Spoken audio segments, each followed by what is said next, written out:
guys, welcome back to my channel. So today I'm going to review about Innisfree Aqua Water Drop Sunscreen. So it has SPF 50 and PA 4 plus.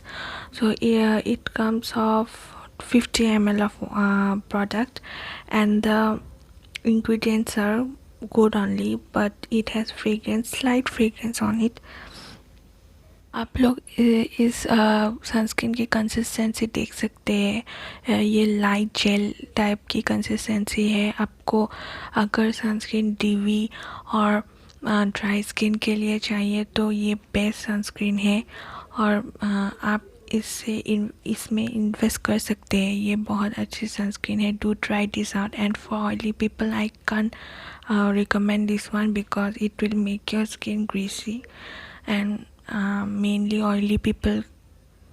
oily skin type people doesn't like greasy sunscreen or dewy sunscreen. So for dry skin आप लोग के लिए बहुत अच्छा sunscreen है ये।